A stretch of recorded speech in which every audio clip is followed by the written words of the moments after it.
G'day, fans, and welcome back to another exciting episode of DNA Reviews as we go through the old Ahsoka series. It's actually past halfway now, which is particularly cool. We've got a lot to cover off. Mr. Aaron, how you going, old son? Are you ready for a bit of dissecting of the Ahsoka show? I am. I'm looking forward to taking a look at this one. There's a lot to cover off, actually, and it's quite interesting because there are so many pictures and things to go through, and it's like there's a lot of detail. A lot of it's all very like in your head, so to speak.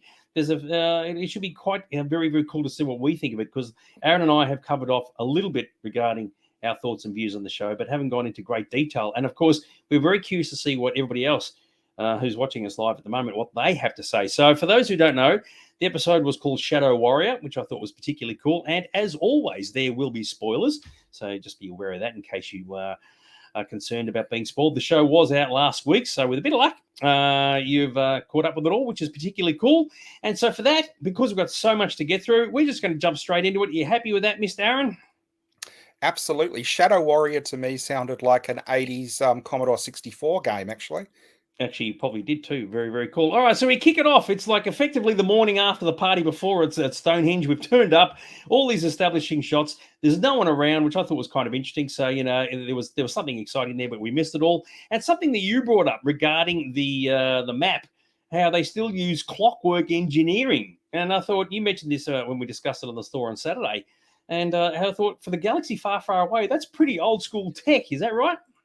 It really is. I thought when, they're going, we can't open this map. It's got all these layers of security and you have to be a Jedi. And they cut it in half and it's just an old alarm clock. I mean, that was a bit cheap. The other thing I don't know if you noticed there, your very first slide, it had some imagery that was straight out of Lord of the Rings. It actually looked like the tower from the two towers, with That the one there.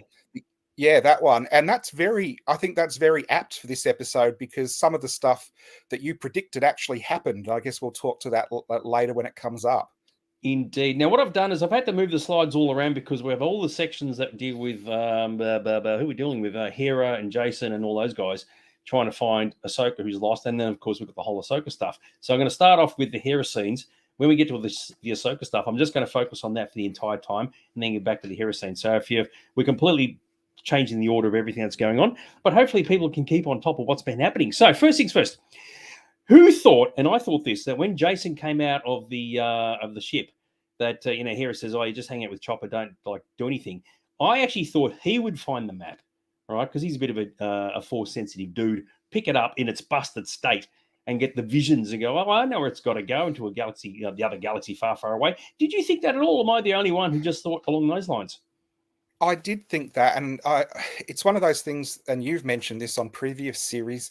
Every Disney series at the moment, you're waiting for the kid to turn up, where the story revolves around kids. The only one that hasn't happened has been Andor so far, I think, hasn't it? Every other series has had a child as one of the main characters, at least a side character who sort of is important to the plot. Yeah, well, that's right. And I just found it interesting. I thought, oh, he's going to walk out because we've just had all these establishing shots. The thing's just been left there.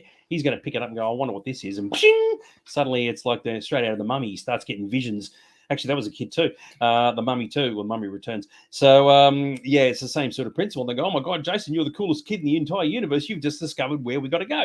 But that didn't happen. So there you go. It's just the way it happens. So he still has he still has some important plot stuff happening with him, though. Oh, like in this particular episode or what? Yeah, in this episode, yeah. Oh, yeah, cool. He does indeed. So good old Jason, he's got a fair bit to give, which is particularly cool, but we'll cover that off a bit later on. And of course, we walk around the corner. Remember we discussed a couple of weeks ago about Hu Yang's eyes, right? Now, unlike most droids, their photoreceptors are just round ones, right? He can blink and shrink them down and do whatever. And of course, that works really well in this sequence, where he's clearly the unhappiest of all campers. And I thought this was interesting.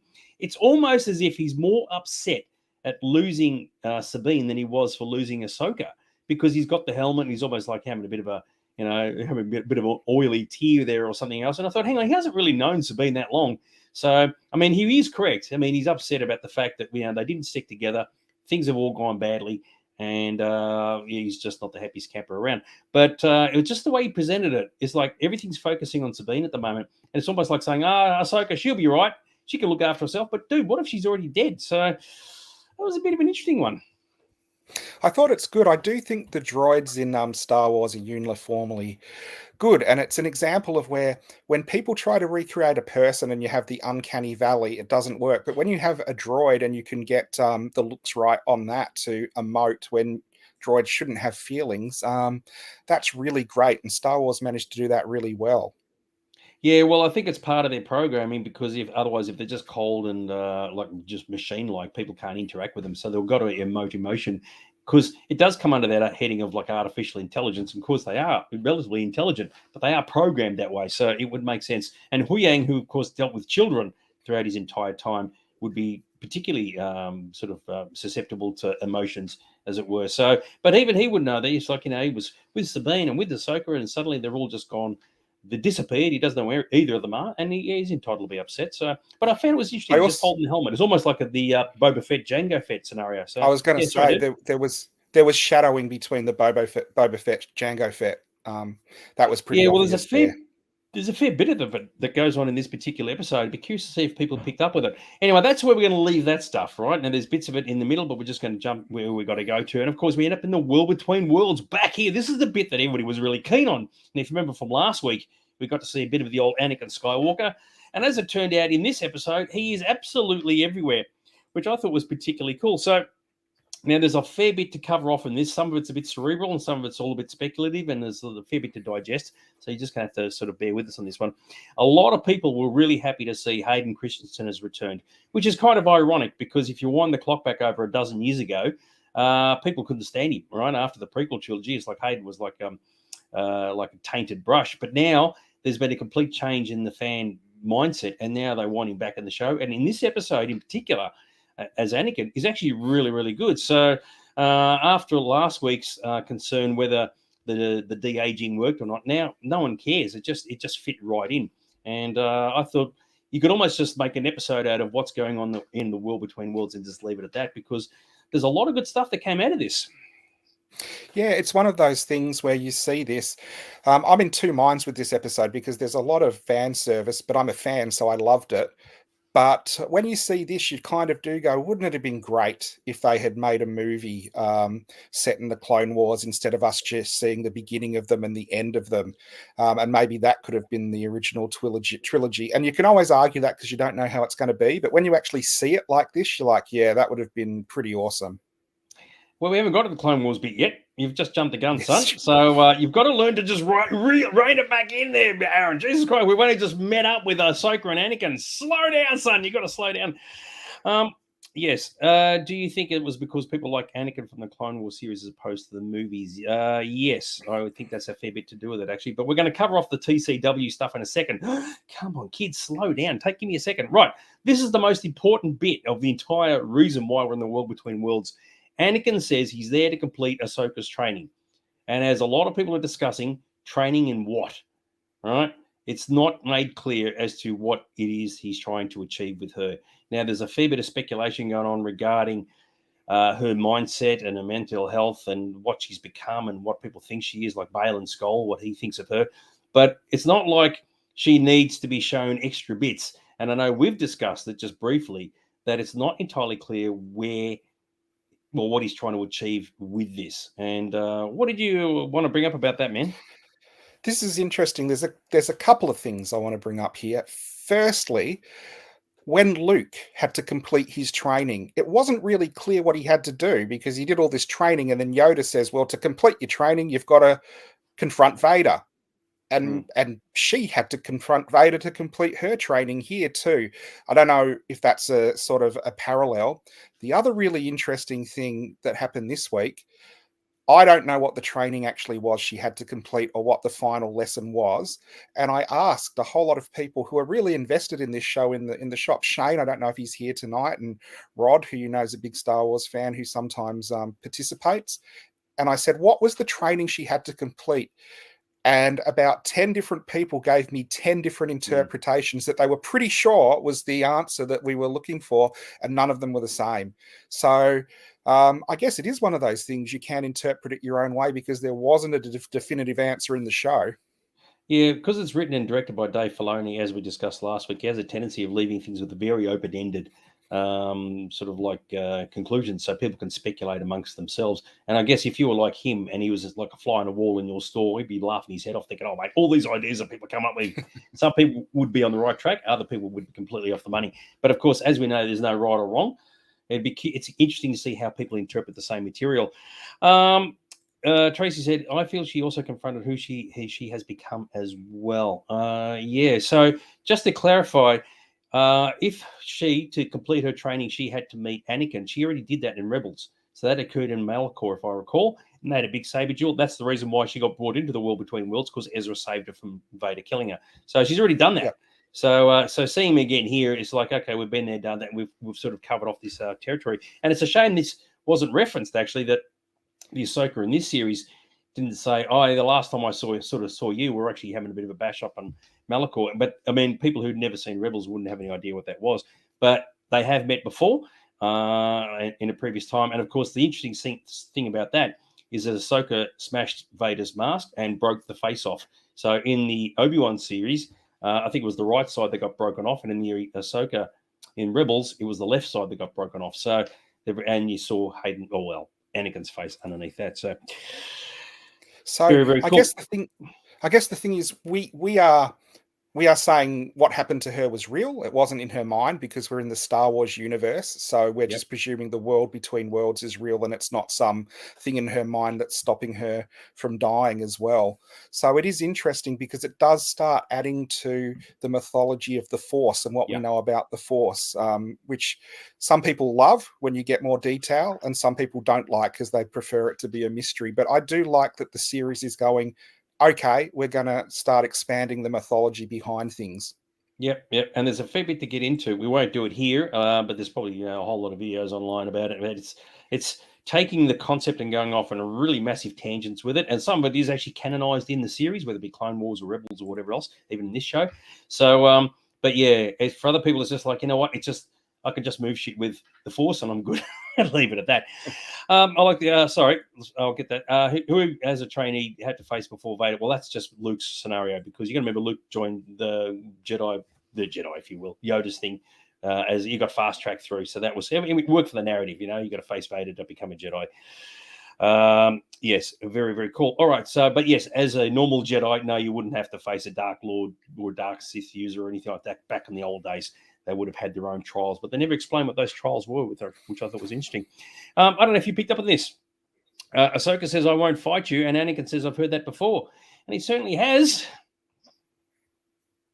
I was waiting for you to fill in the rest of where that came from. Well, it always happens with the good Jedi say, I won't fight you. Now, the interesting thing here is that's the future where Luke is saying, I won't fight you. But at the same time, Anakin doesn't seem to know his future because he seems a bit confused about the last time he saw Ahsoka and things as well. So I did think, how much does... Look, I'm interpreting kind of what George Lucas said. When you die as a Jedi, you go back. That's why he's young Anakin, and that's why they changed the scene in Return of the Jedi. Does he not remember what he did as Vader? And he goes over to Vader, and you see him as the dark side here, and he remembers, you know, hearing that from Luke, but then he doesn't remember sort of becoming Vader. He almost says to Sabine, he almost says to Ahsoka, "So what happened to me?" Because he doesn't seem to know. That's a good point, actually. Yeah. I mean, we do see flashes of the Vader persona later on. I think from the writing point of view, they've intentionally kept it that way, rather than saying he's got all his memories right up to the point where he died on the Death Star. So they've just cherry-picked bits. And because as we'll cover later on, I mean, Ahsoka's currently drowning at the moment. So who knows what her mind's sort of doing and how much is... because it's not a memory, it's a vision, really, effectively, from as I see it. What? Here's an interesting thing, Dags. Maybe it is all in her mind, because if he doesn't know stuff that's outside her own memory, it could just be her mind coping with death. Because if he came out and goes, and then I became Vader, and this, that was stuff she didn't actually know, then it's independent of her in what's happening in her head. But because it only shows stuff that she was involved in, maybe it is in her head. Yeah, which makes a great deal of sense. So, she's just seeing bits and pieces of it, and Yeah, which is particularly cool. All right, so this is, I mean, there's a lot of saber fighting in this, and this was definitely one of the better ones that we've seen in quite some time. And I don't know if you picked up on it, but Anakin actually uses some moves that actually features in the movies. So I thought it looked good. It was really, really cool to sort of see it, and they're sort of really getting right into it, which is particularly cool. Then, as you said, we get into the Clone Wars sequence. And of course, a lot of people were Clone Wars fans, the animated series, and now we're seeing it in live action. And it was definitely a bit of a spin out. And I don't know who the actress is who's playing Ahsoka, but I thought, just like how Leia was in the Obi-Wan series, I thought she was fantastic. Absolutely, you could almost make the series on her. And in fact, if anything, she overshadows Rosario Dawson, in my view. So, what do you think? Yeah, I've said to you before. I do think I don't think Rosario Dawson is miscast because she's good, but it almost I thought almost she'd have made a better Hera, and Mary Elizabeth Winstead would have made a better Ahsoka. Definitely seeing the younger version of Ahsoka, I would have really loved to have seen this as a live action show. And you never know, we might get a live action Clone Wars down the track because it's Disney Plus. You just never know. No. Shane brings up an interesting comment Yeah, I'm going to about come back. Yeah, I know. Well, we're getting that's actually later on. We're currently in the Clone Wars sequence. When we get into the back to the Stonehenge stuff, that's where we're going to bring that up. So so sit tight, Shane. We're actually doing this in a certain order. We're going to go through all this part first. Don't run away. Very, very cool. Now, I was going to say, for those who didn't pick up on where we were, so we're in the Clone Wars and all this big misty stuff everywhere. We're currently in Ryloth, right, which is the Twi'lek homeworld. And it's actually from the Clone Wars episode Storm over Ryloth. And as it turns out, as is covered off in this show, Ahsoka was in charge of the clones and a lot of them died. And she actually mentions that in screen. So they've really, really nicely put that together quite well. And I thought it was interesting because, I mean, everything's hazy, right? Now, you got to remember, as we've discussed, we think a lot of this is her memory. And of course, this was a long time ago. Naturally, the haze is probably due to the TV budget, but it works. And I really liked it just to sort of see outlines of things, you know, the ATTEs and the Republic gunships and all the lightsabers and whatever else. I had no problem with it. Some people were a little bit critical of it, but I thought it worked really, really nice. And it worked for me. So how did you sort of see it all? Worked for me too, and I thought it was really good because it was real enough to give you an idea of what it would have been like as a live action show, but it was shrouded in mist and sand enough to work as an ethereal level vision too. So I thought they ticked both the boxes. Yeah, and that's why as we sort of agreed, and I thought about it too. It's like it's not a memory; she's not remembering what happened. It's a vision. So there's some of the details just wouldn't be there because you're just focusing on the core points of it all. I mean, we know why, as I mentioned, why it would physically look like that because they wouldn't have the money to do the whole thing as a proper, you get to see all the details. But it kind of works because, okay, I just need to focus on what is important. In this case, Anakin is the most important one. And for those who didn't know or didn't see the Clone Wars, he sports the same look as seen in the Clone Wars. He's got the same clothes, roughly, and the same hairstyle. And I thought that was fantastic. So it was pushing a lot of buttons for a lot of Clone Wars fans, which is interesting because historically, a lot of Star Wars fans never watched the Clone Wars. It was that whole thing. It came out like 15 years ago plus. It's the old cartoon thing. But for those who really wanted to know what happened in those 3 years between Attack of the Clones and Revenge of the Sith, the Clone Wars was outstanding. And it was just so nice that they sort of referenced all that here. So, yeah. Yeah, no, they did a good job. And I even thought that the de-aging was a lot better this week than it was in the one scene from last week as well. Yep, totally agree. Christy said, young Ahsoka reminds her of Gamora from Guardians of the Galaxy. Absolutely. Oh, she was just outstanding. It was just like, you pick an actress, you put her in the outfit, and she just performed like beautifully. And of course, for a lot of Clone Wars fans who remember Ashley Eckstein, who did the voice. And if you ever watch the Clone Wars, you see how Ahsoka acted and portrayed herself with Anakin. I mean, this just nailed it here. So it's absolutely fantastic. So yes, fans are already asking for a live action Clone Wars. Yeah, clearly this shows you could do it, but they won't do it. They don't need to do it. I mean, it's the storyline's been covered off. It's covering old territory, unfortunately, even though I think it would be a great idea. Now, for those who didn't pick up on it, yes, so the clone death toll was actually high in this battle. And as mentioned, Ahsoka was actually in charge of it. And of course, the key thing of that is that you imagine the scenario where the Clone Wars are about to start. Okay, you've got all these clones. Nobody really knows who they are. They've got the helmets on all the time. You're just losing them left, right, and center. and you wouldn't build an attachment with any of them really, because they're just effectively cannon fodder. They're just troops.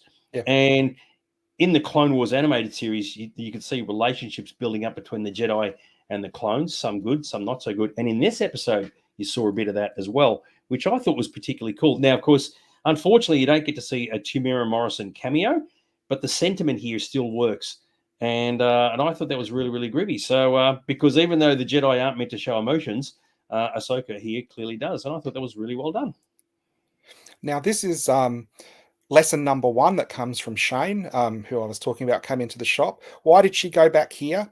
Her lesson is to let go of attachments, and she's too attached to the clones and losing them and the death in the past. So that was one of the explanations for the lesson that Anakin was going to teach her. So I don't know if that one gels with you, but it could be, because she obviously was attached to the clones and was having trouble being back there and seeing all the death.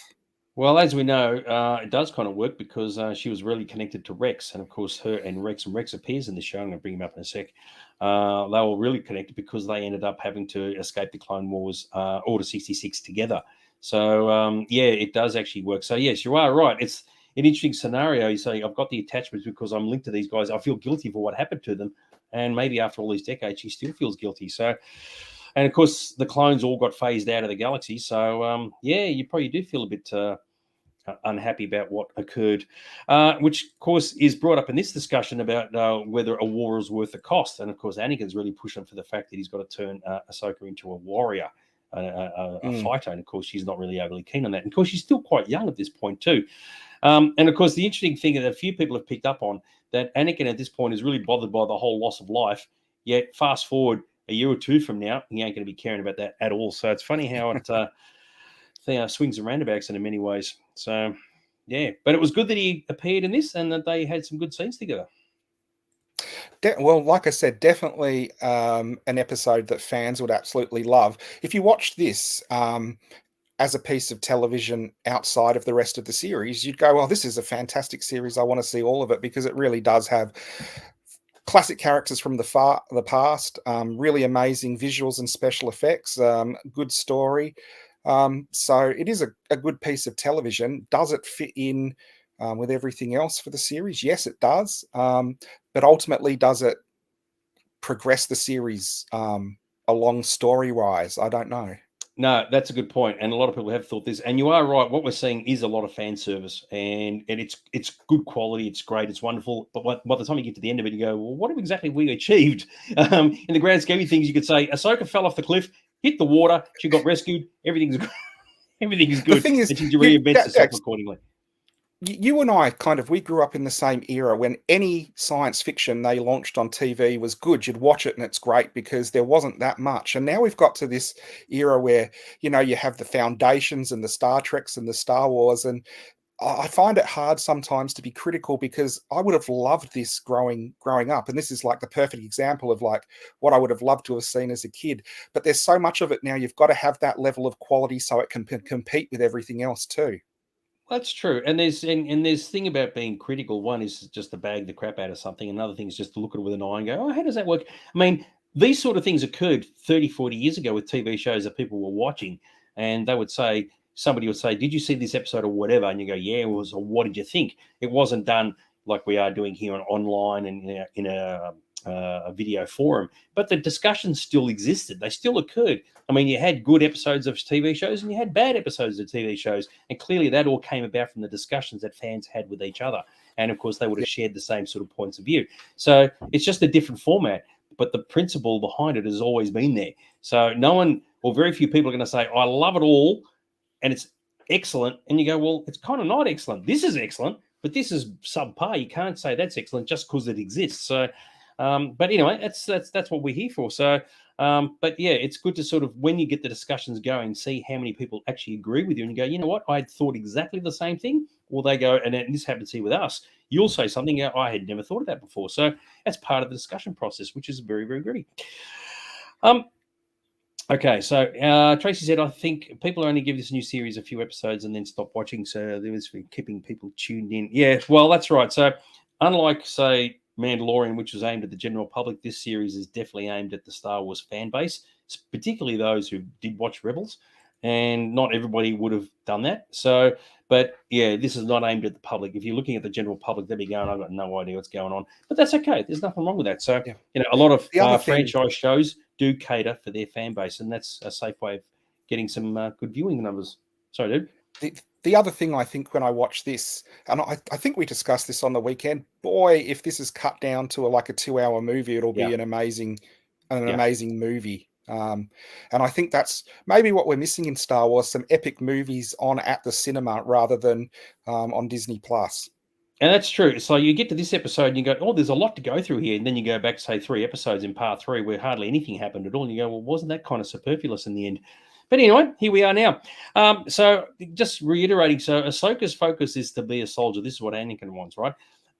And it seems like she can't let that go, even through the Clone Wars, the Empire era, the New Republic. So effectively, she's a damaged lady, right? She's got the PTSD thing, which occurred through the Clone Wars. And of course, she was quite young at that point. So being exposed to all that violence, even as she was supposed to be a Padawan, probably impacted her in a lot of ways. And maybe this is meant to represent what happens in the real world when people go off to war and they're quite young and they come back and it's like they've got sort of mental health issues for the rest of their lives. Maybe this is a variation of that, but the principle behind it is still exactly the same. And that's maybe the reason why, when all the times we've seen her in live action, she's always played the Qui-Gon Jinn, arms crossed, no humor, no smiling, completely stone-faced.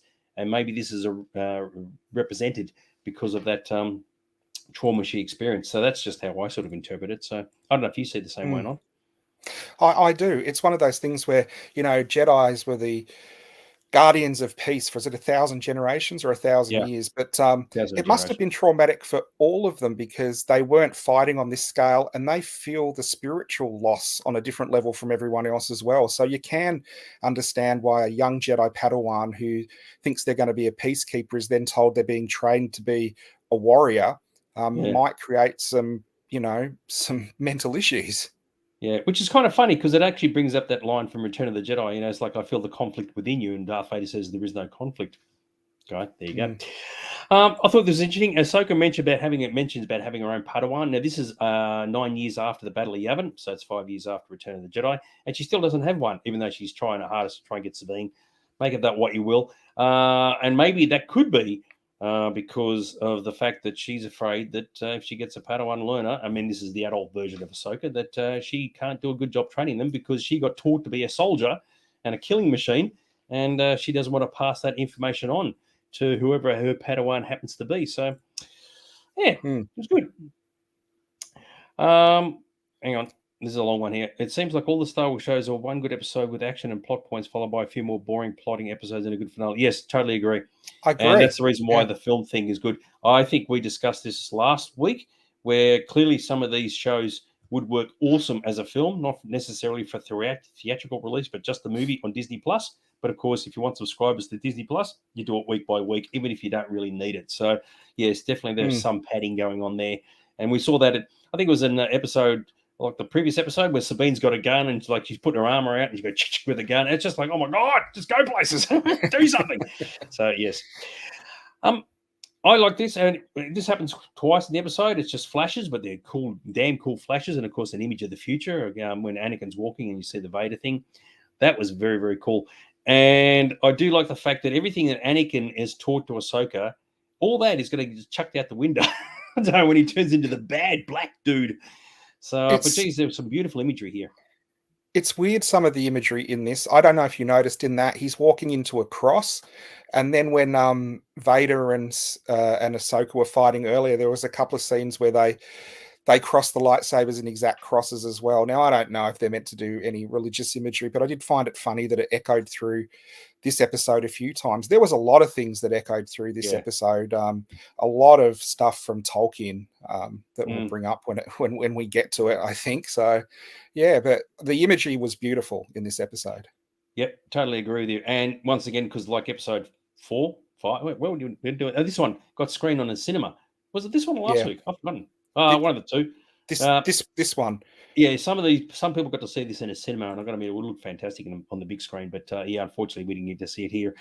Colin, we've actually discussed about whether Jason Solo should be Padawan, and we discussed it a couple of weeks ago. It would make a logical sense, right? Sabine's got no force ability whatsoever, where clearly Jason does, because his father was a Padawan, had force sensibility, so he would have it too. So it would make a lot of sense, and he's still young enough to be indoctrinated with the training. And even though it's been discussed a few times, the images definitely show that a live-action Clone Wars series or a film would work, but they won't do it, unfortunately, because one of the reasons would be, and this is kind of stupid from my point of view, is that one, they've already done the Clone Wars series. You'd be doubling up on episodes, and you don't want to contradict what happened with those episodes. But the downside will be it's the wars, and it's like, oh, kids, we're going to sit down and watch wars, a TV series about dudes killing a lot of dudes, or a lot of dudes getting killed, and of course the clones all get killed off left, right, and center in that particular war. So it's hard to promote it for a family viewing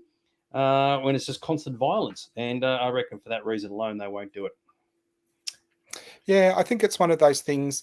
Fans would love to see it, but it's more fan service than family friendly.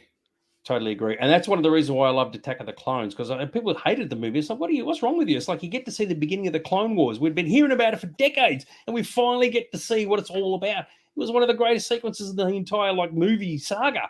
And I thought, I was just enraptured when I saw that. Oh my God, we see the Clone Wars for the first time. How cool is that? Anyway, I was in the minority at the time, so there you go. Huh? And then they brought out the Clone Wars at the cinema, and we get to meet Rotto the Hutt. Yeah, and it was, you had Zero. Zero the Hutt was in it as well, wasn't he? So a few Hutts in there. What can I say? Even Jabba's kid was in it. So make of that what you will. Now, for those who didn't know, right? So this is the Siege of Mandalore. Now, in this particular sequence, Anakin says he doesn't remember this, but of course Ahsoka would, because she was right in the middle of it. And people are going, why would a fat dude have the Maul horns? Because in that storyline, Maul, who's still around, so he came back after he's getting sliced in half by the Phantom Menace, is getting all the he's got his group of dudes together called the Shadow Collective, and they're actually taking over the world, as in Mandalore. So there's a long story about that in the Clone Wars, and it was a really good story actually. But Ahsoka was there for that, so which I thought was kind of cool, and it just goes to show this particular sequence that in the end, after what she said earlier, she did actually turn into a ruthless killing machine. She's killing guys everywhere.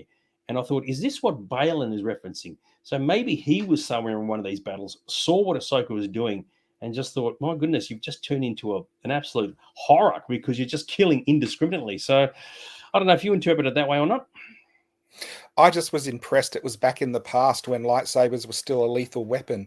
But yes, I thought I knew you were going to say that actually. Yeah, I thought that sequence was awesome. I didn't expect it. I haven't really got any spoilers for this series at all, and I think that's made it better because they're doing highlights from her past. Seeing them in live action is like, wow, you're getting to see this. Wow, you're getting to see this. I don't know if you saw the clones run by with her face. So I thought it was great. So for those who haven't put two and two together, the start of this sequence when the Battle of Ryloth, that was really early on in the Clone Wars, and the Siege of Mandalore was right towards the end. So a couple of years have passed, right? So she started off saying, I don't want to be a soldier. And Anakin wants to be a soldier and a killing machine. And then a few years later, she's absolutely ruthless, tearing dudes apart, even if it is the wars, but still, no questions, no answers, just been straight in and slicing and dicing guys everywhere. And I thought that's an interesting contrast between what she was and what she's become. And I guess that's the reason why her mental stability is a bit up in the air. For those who didn't realize it, Captain Rex finally appears in live action. It was actually Tamura Morrison's voice, I believe. So it was small, but it's definitely him, which is particularly cool. So, that was another fan favorite, because Rex became his own character within the entire Clone Wars series. And of course, if you've never watched Clone Wars at all, you have no idea who Rex is. And of course, I think he pops up again in Rebels as well. So, but he was like the main clone dude. Everybody thought it was Commander Cody from Revenge of the Sith, but no, he pushed him aside. Rex was the main puppy. So, yeah. I like that from Guy. Yeah, beast mode activated. Yeah, pretty much. And it looked good, didn't it? She's just killing dudes everywhere. It's like, oh my God, she's a bit rough. Yeah, very, very cool. Shane suggested it could be a series following a Padawan dealing with all the PTSD and seeing Anakin and Obi-Wan in his backgrounds. Yeah, but it's a bit deep and meaningful for a lot of people, and of course, it might hit home for a few real life war veterans. So, not good for them.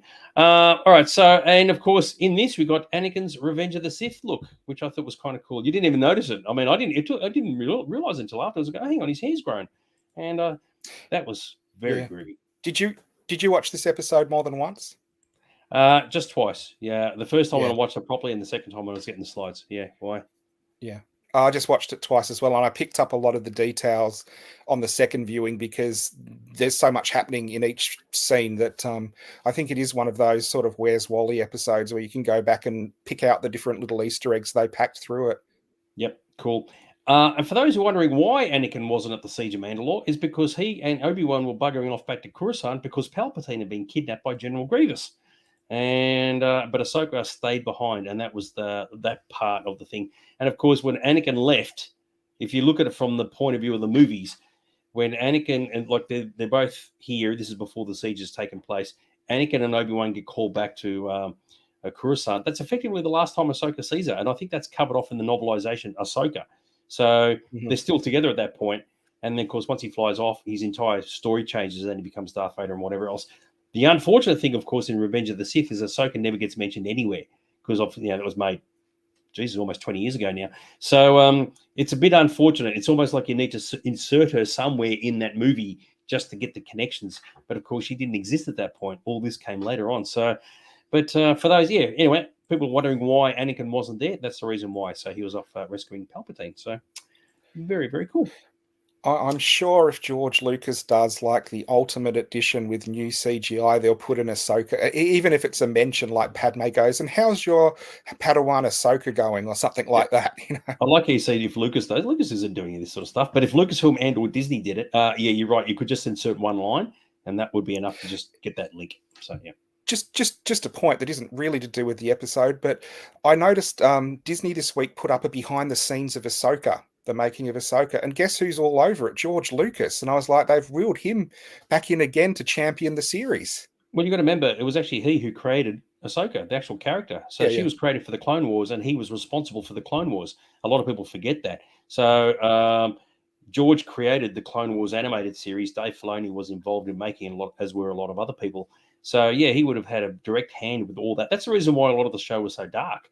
I mean, it started off being a bit kid friendly. This is the Clone Wars, and then it got very adult as the story went into it, and that was long before the whole Disney thing came into play. So, so for anybody out there who wants to see some animation for Star Wars, which is a little bit dark in some areas, a little bit adult, it's highly recommended. It's absolutely fantastic show, and that was George's direct influence, which I thought was particularly cool. You're right. Filoni may have created Ahsoka, but he was with George at the time, so George signed off on everything. Okay, so Filoni might say, I got this idea for a Padawan for Anakin, and then George would have said, yep, and that's what would have happened. So, George Lucas was a big hand in it. George Lucas was great at that. Someone else will create it, and then he'll say, "Oh, yes, I'll take that idea and put it in." It's one of those sort of creative processes he uses.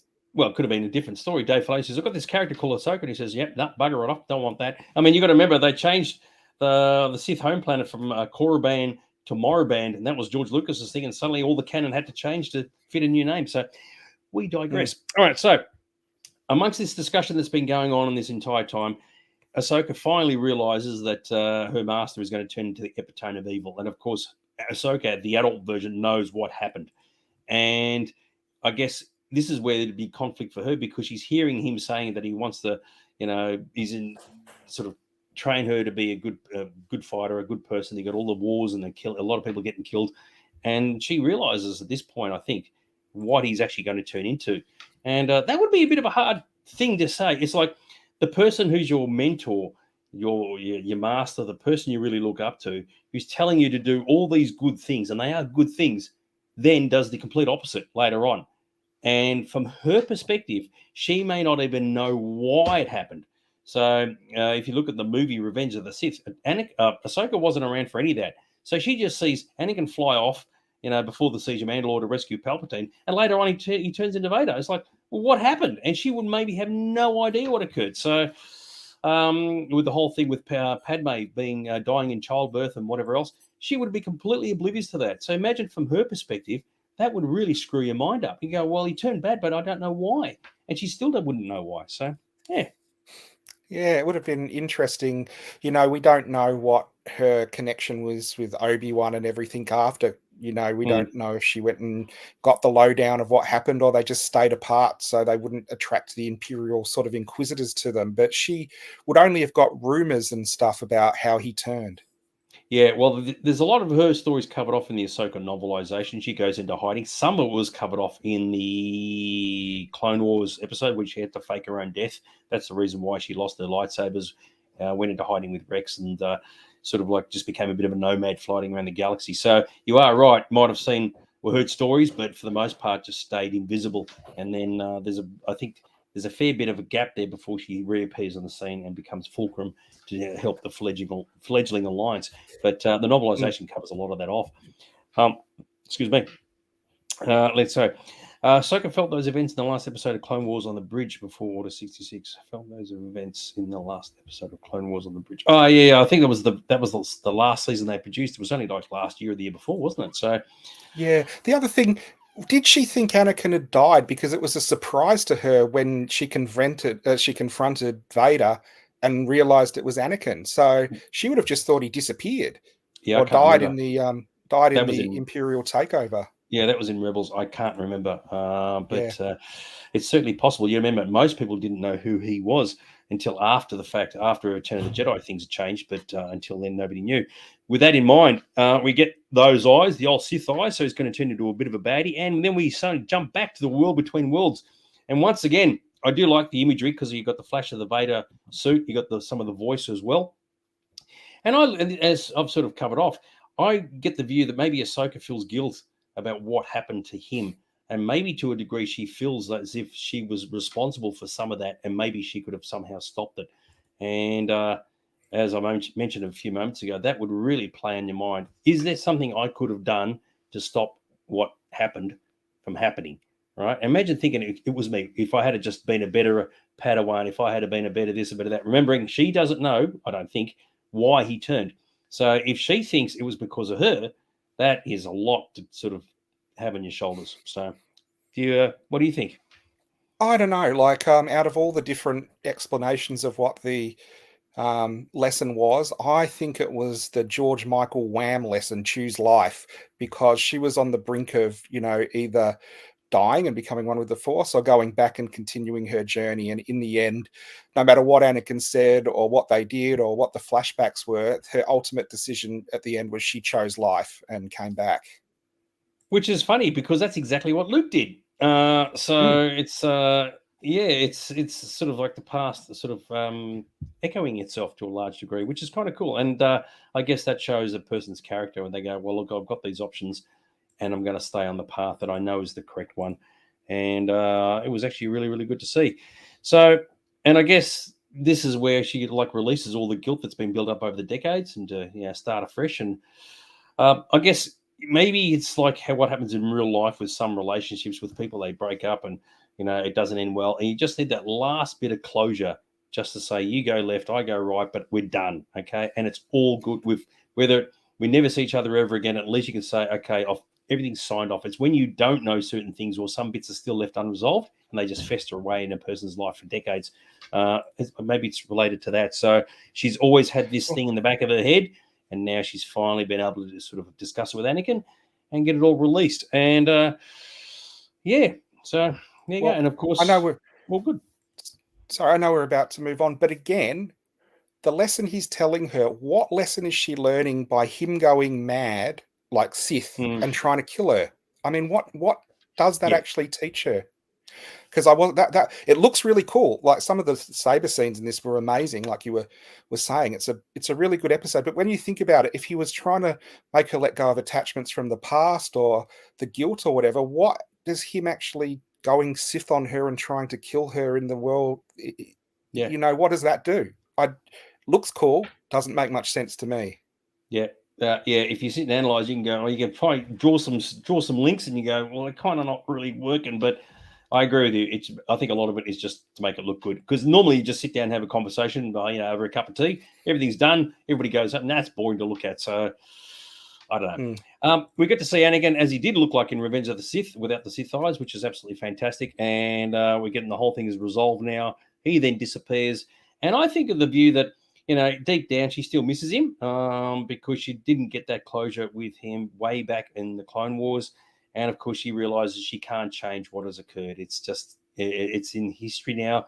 Vader/Anakin has died, and she's got to move on with her life. But in the end, she's at peace. And I think that sort of I shows up in the like next few sequences. I like what Tracy says there, be like the Hulk and just accept the beast inside. That's actually quite a good one. If they'd emphasized that she almost went to the dark side when she thought Sabine was dead and tried to kill someone with the Force and stuff like that, and Anakin was teaching her he went too far and became a Sith, but she could have those feelings and control them and Mm. still be a Jedi, that works. Yeah, yeah. Shane said, confront your pain and live. It's almost like her version of going to a psychologist and a psychiatrist Mm. and didn't, and then suddenly had to go through this entire process.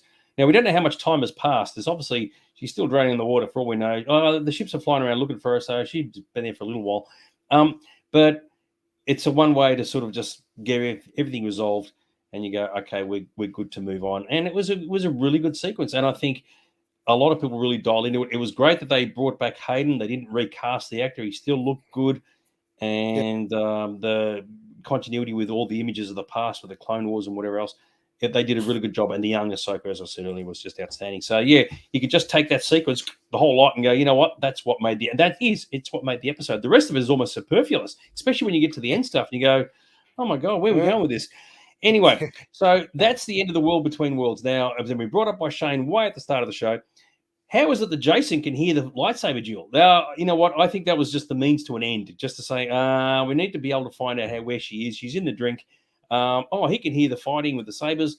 I mean, clearly he's got force sensitivity, and we know that. But as to why he can hear it in the World Between Worlds, I don't get it. So unless it's happening in her mind and he's picking up her feelings and thoughts at the time, that would make sense, I think.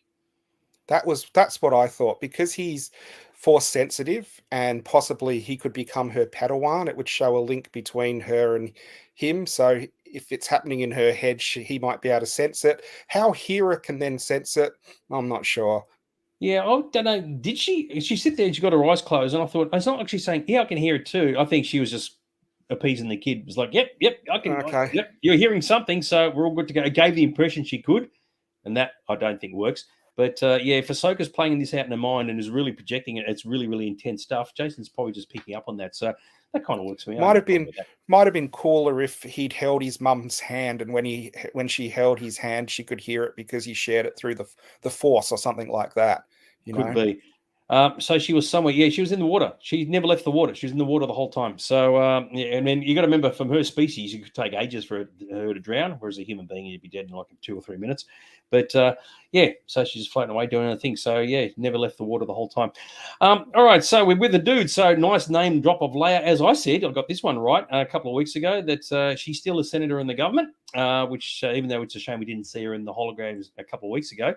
But that would make a great deal of sense. And of course, she'd been in part of the government, for such a long time as a senator, and now she actually gets to help reform the galaxy. And I thought, yeah, no, that's cool. No, she had left a physical body. Yeah, I'm not entirely sure where you're going with that, Shane. You may have to sort of clarify that a bit more. And there's a bit of a cock up here for those who didn't pick up on it. Kanan Jarrus, that's Jason's dad, right? He's mentioned by Huyang as being a Jedi. And of course he wasn't. He was just technically a Padawan. But of course that was not his real name. His real name was Caleb Dune. And of course Huyang should have said that, because he wouldn't have known that Caleb Dune became Kanan Jarrus, because that was to stop him from being captured by the Empire. And for those who didn't know, if you ever watched the Bad Batch animated series, in the pilot episode of, I think it was the first episode of the season, Caleb Dune actually appears in the show as the Padawan who's being chased by the baddies, and he ends up running off into the bushes. So that's a nice little gag for you. What do you reckon? I didn't pick up that was wrong. So there you go. Yeah, so I keep thinking Dune. It's not Dune, it's Doom. Okay, and that's his fake name. So his real name is Caleb Dune. So Huyang should have called him that. But if he had said, "Oh yeah, Caleb Dune," people would go, "Who's that dude?" I thought Kanan Jarrus was the dad. They're both the same person, but whatever. Little details, gotta love it. But yes, he's actually in the Bad Batch as So a I've just youngling lost. when Order I've 66 just is lost going. my earphones. Have just. Oh, We'll see got if to they make come sure you back charge on. your battery, son. So there you go. You still going? Am I on? Back. Very good. Make sure you charge your battery, son. All right. He's supposed to go, Misa back. Very, very good. All right, we're getting to the good stuff, dude. Don't lose your power just yet. So there you go. No, I'm not sure. They're fully charged, so I'm not sure what's happening here, mate. All right. You're good? You're good? Can't hear Okay. anything? Yep, all good. All right, so that was that. Now, I love this gag, right? Hera says they're chasing ghosts, and ironically, the ship they're in is actually called the Ghost. I don't know if people knew that or not, but hey, there it is. I thought that was kind of cute. And I like it when Hera asks Huyang what Anakin was like, and he said he was intense. And it's true, because the way Anakin treated Ahsoka as a youngling, as a Padawan, he was a bit of a bastard to her, really. And I thought that, yeah, it was interesting. I was wondering how much he was going to say, but in the end, he didn't really say much at all. And I thought that was actually kind of groovy. So, what do you reckon? Yeah, sorry, I missed the part of that because my earphones were reconnecting. So I'm sorry about that, mate. Not a problem. All right. So, anyway, it's just one of those sort of details, and very good. And in the end, yes, Ahsoka was actually in the water the whole time. So I thought that was kind of cool. Now, the question I've got to ask everybody, right? Who is this person? Yeah, they're going to make an action figure out of this. X-Wing in the water, X-Wing pilot in the water. This lady just jumps in, does the old surf and rescue thing. I thought, oh, okay, that was kind of cool. Why couldn't Carson Teva do this? Was he too slack to get his feet wet or something? So I thought that was kind of interesting. What do you reckon? I think it must be Wilro Hood's daughter, and they're going to have their own spin-off series. How's that? It's like you watch, fans will go nuts and go, oh, let's create an entire backstory for this person. I don't know if she's got a name as a character name. These days, they make character names for everybody. So wouldn't it be funny if they did, oh, this X-Wing pilot, this lady who jumps in the drink, maybe she's like, in her home world, she's a fantastic, like, Olympic class swimmer or something. Jesus. Yeah. I guess, I don't know. You did see her in the X-Wings last week, didn't you? Yeah, that's what I think she was actually one of the surviving ones from last week. So there you go. So I wonder if they drew straws to say who's going to jump in the water to go and save her. So and I agree with you, Gavin. Yep, give her a figure. I think they will have one out before you know it. Comes complete. When you hold your breath, your cheeks go out like that. I mean, they'll do that with her. They get the string attached. Comes with a bonus drowning Ahsoka. How good is that? Very, very cool. So it was just one of those really funny things. I mean, in the old days, they just put clamps in and just pick somebody up. But I know someone's got to jump in the water and actually grab her. So yeah, it's very good. Yeah, they've released characters that were on the screen for less time than that. I can tell you. I like it from Shane. They could have had at least the Mon Calamari in their scene. Well, they had the road in, didn't they? I was going to say from in the last scene, in the last week, and they kind of got blown up. But anyway, whatever. Bit of symbolism here. A new ray of light and a change of perspective and focus for Ahsoka. She's laying on the thing, and the sun comes in, and of course, all of a sudden, her entire mindset and persona change, which I thought was kind of cool. Now, I thought this was a cute moment, right? Here's one for everybody out there to ponder over. Jason says he wants to be a Jedi, right? We already knew that because he mentioned that a couple of episodes ago. Now, and of course, Huyang says he ain't going to train him or teach him or whatever, but that doesn't matter. So, will Jason end up at Luke's temple, right? Eventually, when they get started up. And if he does, will he be killed by Kylo Ren, or will he himself become a Knights of Ren? What do you reckon? I mean, it's just I was just going to stuff, but what do you think? I was just going to say, do any of the Knights of Ren have green hair? Because that would have been a giveaway, wouldn't it? Just a bit, I tell you what. So yeah, I tell you what. Yeah, I think that's just something to sort of ponder. But I mean, everybody at Luke's temple sort of carked it. Yeah, we think Grogu was there. He carked it. So if Jason ended up there, you do wonder what his fate will be. And he'll be a teenager, effectively, when all that occurs. If maybe even he's about a teenager, early 20s. So yeah, wouldn't that be fun? So they now got to do a director's edition of what was it, Last Jedi? When they did the flashback scenes, you got a dead Grogu over here, and you got a dead Jason over there.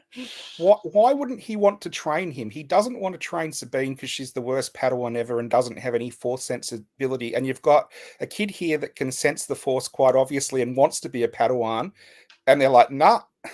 I know. Doesn't add up, does it, eh? So at least if Huyang said, no, you're too old, it's like that the joke would have worked, but not really. Yeah. So you are right. I mean, logically, it has to be him. But Anyway, not to worry.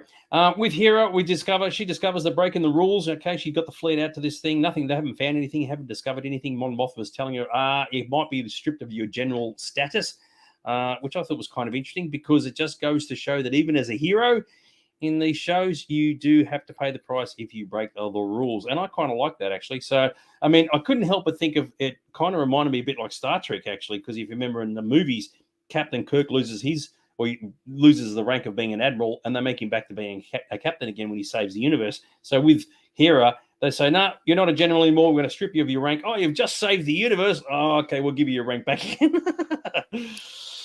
I do think it's funny where he's like, you're never going to believe why we're here, because the story about what they're doing is really pretty unbelievable, isn't it?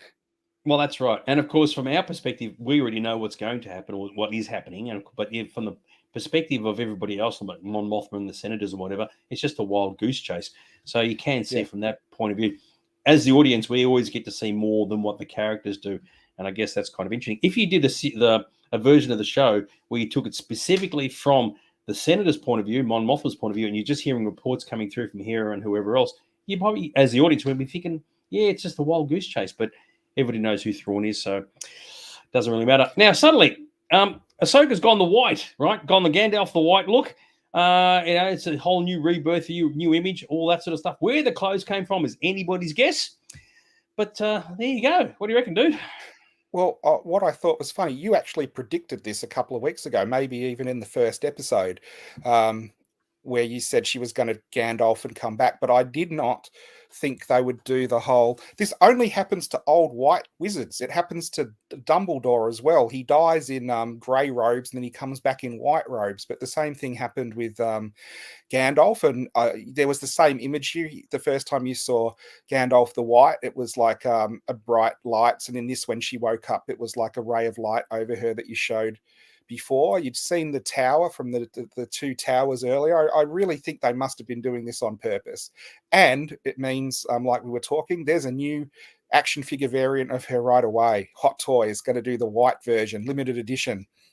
Now, how lucky is it that her tendrils are white, right? And the color scheme is like it all matches, right? She's like an apartment in the block. It's just like everything is meant to be there. Well, interestingly enough, I thought it was just for that scene. I didn't think that was her clothes. I thought that was a blanket they put over her because she was wet and come out of the ocean. But then when she walks out later, she's got the full Jedi robes, but they're in white now instead of the normal regular grey. Yeah. So regarding where the clothes came from, Tracy said probably from a cupboard on the ship.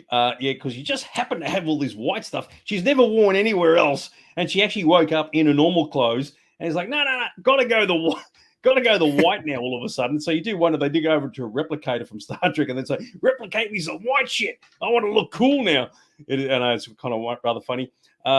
Christy said it came from the salvos. Very, very cool salvos. And Shane, taking it very seriously. It's symbology for cleansing her. Of course it is intentionally done that way. So she's a new person now. And there's actually something interesting that occurs at the very end of the episode.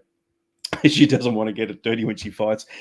Love it. It's like, I'm a reborn person and she's in the cupboard and go, what will I wear today? And there's blue ones and grey ones and purple ones and yellow ones. There's a white one. I'll go with it. No one's ever going to notice that. So, she's had a shopping spree at Chadstone.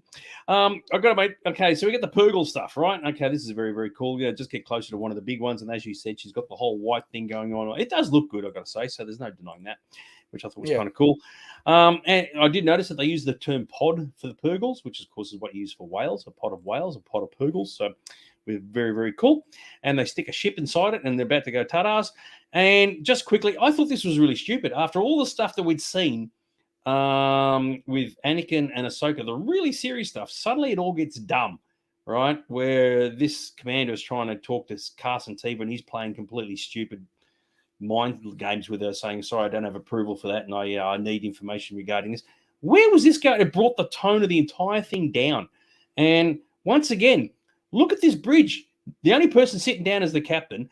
Paul, the Ishi Tib just here is just going to stand there like a stunned mullet, right? And these guys have to stand. Look, who invented these ships, mate? It's for bastards. Oh, jeez. I didn't even think about that. That really doesn't make sense that there's no seats for them on the bridge. Well, no, and they're all set miles apart. So the captain sit down. The issue tip thing is just down there going, well, here I am. It's just like, yeah, whatever. Oh, freaking awful. So I don't get it. So anyway, there you go. Yeah. Regarding the white, yeah, Sith bloodstains will bugger to clean out. Yes, they will be too. So I don't know. Anyway, not to worry. So I thought it was a silly secret. It was totally unnecessary, right? When the whole cast is flying around and it's like, don't go there, don't interfere with what's happening. I felt it was like we were watching a different episode all of a sudden. And if that was going to get marked down, that would cause it. After what we had in the world between worlds, like, what the hell are you doing? Speaking of, dare I say, the other Star franchise, I couldn't help it. Once again, as the nerdy me just saw this straight away. When Ahsoka puts her hand up, it's a mind meld. Your mind, my mind to your mind. Wouldn't it be funny if she turned round and said, Gracie is pregnant? Love it. William said he must be wearing anti-grav boots. Yeah, well, she's standing on the side of the ship and hasn't flown off, so that's a good point.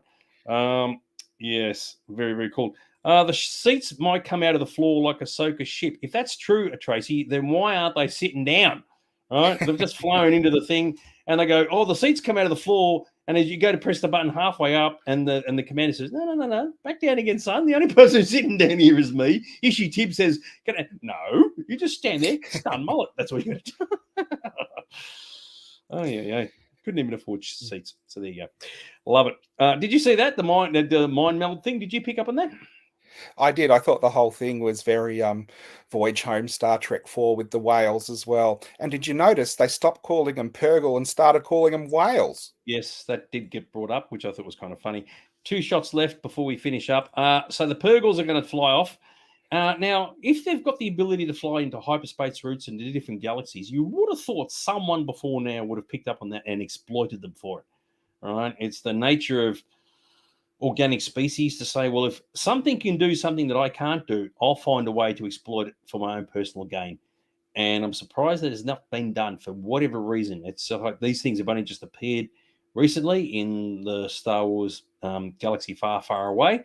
And I would have thought, once upon a time, someone would have said, yep, we'll just put some lines behind them. And when they fly off, we'll just fly with them and go into different galaxies and new trade routes and whatever. Seems a bit unlikely that that wouldn't have occurred. So anyway, what do you reckon? Maybe it used to with the old well, it wasn't the Sith, it was the witches, wasn't it? They had the temple with all the markings and where the whales went to. So they must have been able to go there at some point. Maybe it was an old form of travel that they don't use anymore. Yeah, maybe. We would have thought somebody would have known about it because it's just one of those normal things. You go, oh, mate, if they can go somewhere that I can't go normally, start hitching a ride and exploiting it accordingly. So there you go. Energy fuel saving measures. Yeah, I don't know. So anyway, it doesn't matter. Not important. And the last shot, and of course, this just proves that everything's now changing. Ahsoka, it really is the new hope. Got the smile happening. So that means her body language hopefully will change as well, and she'll be a little bit more lively because up to this point she's been a little bit too Qui-Gon-ish, as we've discussed previously. And we'll have to see where it all goes. So they're heading off to the other galaxy to find. Remember, they don't give a shit about Ezra anymore. It's all about finding Sabine, right? Because in this episode they go, Ezra, no, we want Sabine back. So Ezra's been pushed to the side. Forget about rescuing him. Got to rescue her instead. Once they've rescued her, then they can rescue Ezra. So I thought that was interesting. The whole focus has kind of changed. Before I get to you, that's the end of my slides. Christy, can you give me your crimson yawns for this episode? Remember, the more yawns, the worse it was. The less yawns, the better it was. Dude, after all that, what was it called? Shadow Warrior. What do you got to say? Absolutely love the episode. It was a fantastic viewing experience. And I guess I have to go with that and probably say it was about an 8 out of 10 for me. The disappointing thing was 3/4 of the episode was absolutely amazing. And then, like you said, the end probably just descended into a bit of silliness. I was a bit disappointed that it was only Ahsoka that is going to rescue Sabine, I guess, because now it's just a rescue operation. If there's only one of them going, there's not going to be getting there and fights and anything too deep. I think it's a get in, get her, and get out for the rest of the season. Well, they go to a different galaxy, so who knows what they're going to find when they get there. I mean, it's exactly what happens in The Force Awakens, right? Leia's looking for, everybody's looking for Luke. They find out where Luke is on Arc 2, and I thought, everybody's going to chuff off and pay him a visit. And Leia stays behind. It's like, hang on, you haven't seen your brother in all these years. Surely you want to jump on board and go along for the ride. Nah, only just Ray and Chewbacca Wouldn't it go. have So would anyway. wouldn't it have been cool though if you had the was it 3 capital ships that turned up? I'm not sure. Yeah. Wouldn't it have been cool if they'd gone, okay, there's something to this, and all 3 of them go in a squadron of X-wings, and they all get their asses handed to them, and only a couple get back and go, yeah, Thrawn's back, you know? Or you are right. Or they go, the ship's inside the Purgle. They go, put the tractor beam on the Purgle. Let's go for a ride. What could possibly go wrong? No, you have the if the Isha Tib goes, man, the space harpoons, and you see like, and they get dragged along or something. And as the ship is about to go into super duper hyperspace, the ship says to the captain, "Please get a seat. I need a seat belt. Otherwise, when the ship takes off, all those characters get pushed to the back wall." Because Purgles travel at ludicrous speed. Ludicrous, but yeah, they break for nobody. So regarding Christie's Crimson Yawns, believe it or not, this episode is getting the series is getting better and better. She's gone for the full 5 yawns, and totally agree with you. It was better until the bridge scene. The bridge scene really brought it undone. It was like a completely different show, and I totally agree with you. So it's sort of halfway there, and I don't know what the deal was with that. It was totally unnecessary. They could have written that much better. It's almost like a different writer. I think Filoni wrote the World Between Worlds stuff and said, "Oh, everybody else can look after the other stuff." And probably in the end they go, "Mate, what is this rubbish you've come up with?" So, anyway, well, the thing is, because the capital ships didn't go with them, when you do the fan edit, you can take all of that out because it doesn't make any difference at all. They just get on the Purgles and go. You know, it didn't have to do any of that stuff. That's a very good point. It serves no purpose whatsoever. So there you go, which is very, very groovy. Anyway, so that's Shadow Warrior. I actually quite enjoyed it. I liked all the fan service. Definitely the World Between Worlds stuff was really good, really interesting. The Clone Wars stuff, the A-Team, pushed all the buttons. Everything else really around it was kind of not necessary, or not necessary, but yeah, a tad on the ordinary side. You just go, no, just give me back to the really good stuff, guys. I don't want to see Jason bloody hearing sabers and what's going on with the whales and whatever else. But it was well done, and certainly they're going places with it. And of course, next week we assume it's all got to be the bad guys. So Balin and Shin and Morgan and all those people will come back. So very good. Did they have a primary school writing competition for the? It was crap, wasn't it? It really, really was. Anyway, not to worry. Now, before we shove off, as always, if you haven't done so already, be sure to check out the Sci-Fi Zone socials, and get YouTubes and Facebooks and whatever else is very, very exciting. And of course, you've got the Lads Shop. Dude, how's the store going these days? Oh my goodness. So for anyone who's interested, my Padawan Chad is going on holiday for 2 weeks, which means I will be in the shop by myself for 2 weeks straight. So anyone who wants to come in for a chat, I'll be around all of that time because I won't be getting lunches or breaks or anything. So come on down. We've got a ton more stock. A couple of people have come in this week and been shocked just by how much we've actually got, and how you can actually walk around the shop because it's so neat at the moment as well. The other thing I wanted to mention, because Dags never actually promotes himself, Dags has started up a new podcast with Jethro, which you can find on the Sci-Fi Zone socials as well, and that's worth checking out too. Yes, first episode goes for half an hour. It's 30 minutes of your life you'll never get back. And with that in mind, it's the end of us. So the next episode of this part 6 is actually out in a couple of days' time. We'll be back next Monday to tear it apart and have a bit of a listen and look and to see what it was all about. Hopefully we get to see some bad guys. People still haven't seen Thrawn yet. What's the deal with that? Will he appear just in time for the series to finish so he can appear in the movie? We'll have to wait and see. So anyway, I hope you guys have enjoyed it all. What? I think you're going to say something? No, nothing. All right, cool. All right, we'll leave you to a party hard rock on, and we'll see you all on a Monday. Okay, take care. Bye for now. Have a good night, guys.